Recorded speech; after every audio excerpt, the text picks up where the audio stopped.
దీనిపై మరిన్ని వివరాలను షాబాద్ పోలీస్ స్టేషన్ నుండి మా బ్యూరో చీఫ్ రాజ్ కుమార్ అందిస్తారు.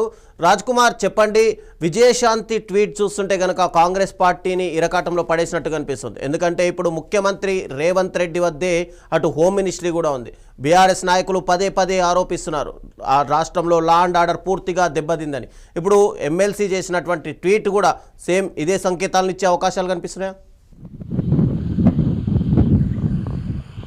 రైట్, ఖచ్చితంగా రవిచంద్ర. ఎమ్మెల్సీ విజయశాంతి నిన్న చేసిన ట్వీటు కాంగ్రెస్ పార్టీలో హాట్ టాపిక్గా మారింది, సంచలనం రేపుతూ ఉంది. ఎందుకంటే అధికార పార్టీ నేతలు, అధికార పక్షంగా ఉన్న వాళ్ళు ప్రభుత్వానికి అనుకూలంగా మాట్లాడతారు. ఇది మా తప్పు లేదు, లేకపోతే ప్రతిపక్షాలు అనవసరంగా రాద్ధాంతం చేస్తున్నాయి, వాళ్ళ హయాంలో కూడా జరిగాయి కదా అని ఎదురుదాడి తిరిగే ప్రయత్నం అయితే చేస్తారు. అది మనం సర్వసాధారణంగా ఎవరు అధికారంలో ఉన్నా అదే పని చేస్తారు. కానీ దానికి విరుద్ధంగా మరి స్వపక్షంలోనే ఒక విపక్షంలాగా, ప్రతిపక్షంలాగా ఈరోజు విజయశాంతి ట్వీట్ మనకు కనబడుతూ ఉంది. ఈ నిందితుడు సైకో కిల్లర్ ఎవరైతే ఉన్నారో 6 మర్డర్లు చేసిన ఈ వ్యక్తి ఎలా బయటకు వచ్చాడు, అతనికి బెయిల్ ఎవరు ఇచ్చారు, ఎందుకు ఇచ్చారు, దీని వెనుక ఉన్న శక్తులు ఎవరు, వ్యక్తులు ఎవరు అని ప్రశ్నిస్తూ చట్టాలు ఇంత లోపభూయిష్టంగా అమలు చేయడంలో పోలీసులు పాత్ర కీలకంగా ఉందంటే చట్టాలు అమలు చేయడంలో వాళ్ళు వైఫల్యాలు చెందారు. ఇది పోలీసుల పాత్ర అంటే అది ఖచ్చితంగా గవర్నమెంట్ పాత్ర అనే విధంగా ఆమె యొక్క కీలక వ్యాఖ్యలు చేసింది. సో సీఎం రేవంత్ రెడ్డి మీద, ఎందుకంటే రేవంత్ రెడ్డి దగ్గరనే హోంశాఖ ఉంది, హోంశాఖకు ప్రత్యేకమైన మినిస్టర్ ఎవరు లేరు మన రాష్ట్రంలో, మొదటి నుంచి ఆయనే చూస్తున్నాడు. ఈ మధ్యలో లా అండ్ ఆర్డర్ ప్రాబ్లమ్స్ ఉన్నాయి, చాలా కేసులు అవుతున్నాయి. ప్రతి వారంలో ప్రతిరోజు ఏదో ఒక మర్డర్ కావచ్చు, లేకపోతే రేప్ కేసు కావచ్చు, లేకపోతే సూసైడ్ కావచ్చు, దొంగతనాలు, దోపిడీలు, రకరకాల కేసులు ఈ యొక్క రాష్ట్రంలో నమోదవుతున్నాయి. ముఖ్యంగా హైదరాబాద్ చుట్టుపక్కల. ఈ తాజాగా ఈ సంఘటన కూడా హైదరాబాద్ శివారు కిందికి వస్తుంది. సో ఈ నేపథ్యంలో విజయశాంతి చేసిన వ్యాఖ్యలు నిజంగా కాంగ్రెస్ పార్టీని ఇరుకునబెట్టేట్టుగా ఉన్నాయి. ఎందుకంటే ప్రతిపక్షం బీఆర్ఎస్ ఆరోపిస్తుంది, కానీ బీఆర్ఎస్కు అనుకూలంగా మాట్లాడినట్టుగా, అంటే బీఆర్ఎస్ ఏదైతే స్టాండ్ తీసుకుందో, ఎందుకంటే ఆ రోజు బీఆర్ఎస్ నేతలు కూడా ఇక్కడికి వచ్చి కొంతమంది పరామర్శించారు, కొంతమందిని ఇక్కడికి రాకుండా ఆర్ఎస్ ప్రవీణ్ కుమార్ లాంటి నేతలను అరెస్ట్ చేసిన పరిస్థితి. సో ఇప్పటికే హరీష్ రావు, కేటీఆర్, ఇంకా చాలామంది బీఆర్ఎస్ నేతలు ఈ యొక్క దీనికి సంఘటనపై పోలీసుల వైఫల్యం, ముఖ్యంగా రేవంత్ రెడ్డి ప్రభుత్వ వైఫల్యం మీద చాలా ఆరోపణలు చేశారు. సో కాబట్టి ఈ నేపథ్యంలో విజయశాంతి చేసిన వ్యాఖ్యలు నిజంగా హాట్ టాపిక్గా మారాయి. కాంగ్రెస్ పార్టీలో నిజంగా వాళ్ళు సమాధానం చెప్పలేక ఉన్నాయి. ఇప్పుడే కాదు, ఈ గతంలో కూడా ఒక అంశం గురించి విజయశాంతి ప్రభుత్వాన్ని ఇరుకునబెట్టే విధంగా మాట్లాడుతుంది.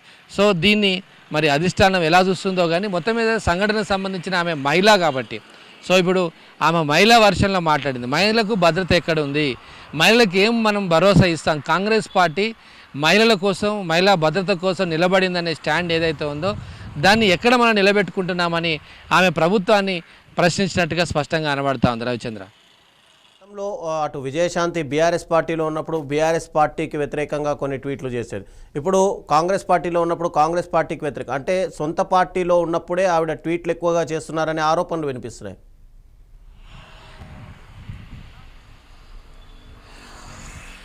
యా, కరెక్టే. ఎందుకంటే ఆమె ఎప్పటికి కూడా కొన్ని వివాదాస్పద వ్యాఖ్యలు చేస్తూ ఉంటుంది.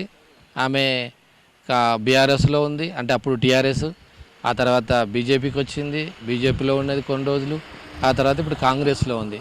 సో ఎక్కడ ఉన్నా కూడా తను ఏదైతే ఒక స్టాండ్ ఉందో అది పార్టీకి అనుకూలం కావచ్చు, అది పార్టీకి వ్యతిరేకం కావచ్చు, అవన్నీ పక్కన పెట్టి ఆమె వ్యాఖ్యలు చేయడం ఆమెకు మనం చూస్తూ ఉన్నాం, గతంలో కూడా చూసాం. సో ఇప్పుడు ఇది నిజంగా ఈ వ్యాఖ్యలు అంటే ప్రభుత్వంలో ఒక పార్టీ వాళ్ళ పార్టీ అధికారంలోకి ఉంటే అది ఎమ్మెల్యేలైనా ఎమ్మెల్సీలైనా ఎవరైనా దాన్ని వెనుకేసుకొచ్చుకునే ప్రయత్నం చేస్తారు. అది కామన్గా పొలిటికల్ పార్టీలకు ఉన్న అది లక్షణాలు.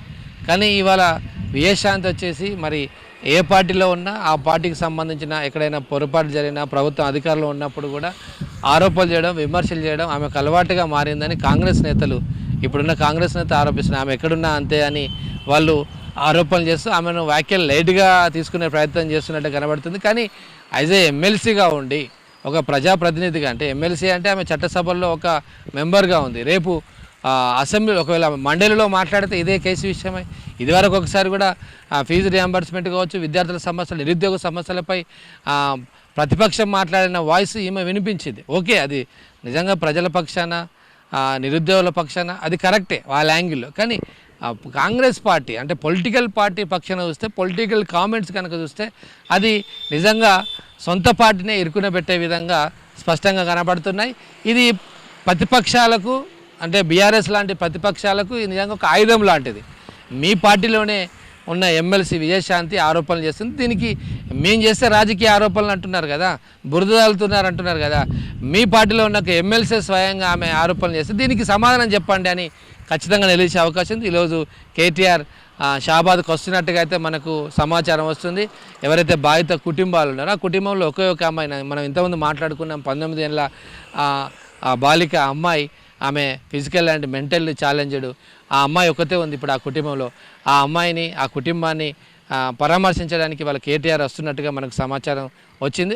నిజంగా ఒకవేళ కేటీఆర్ వస్తే ఖచ్చితంగా ఇదే అంశాన్ని, ప్రభుత్వం యొక్క వైఫల్యాన్ని, ముఖ్యంగా రేవంత్ రెడ్డి యొక్క ప్రభుత్వం యొక్క వైఫల్యాలను, అడ్మినిస్ట్రేషన్ కావచ్చు, హోమ్ మినిస్ట్రీ కావచ్చు, పోలీసు వైఫల్యాలు కావచ్చు, వీటన్నిటి మీద ఇవాళ ఖచ్చితంగా ఆరోపణలు చేసే అవకాశాలు అయితే స్పష్టంగా కనబడుతున్నాయి.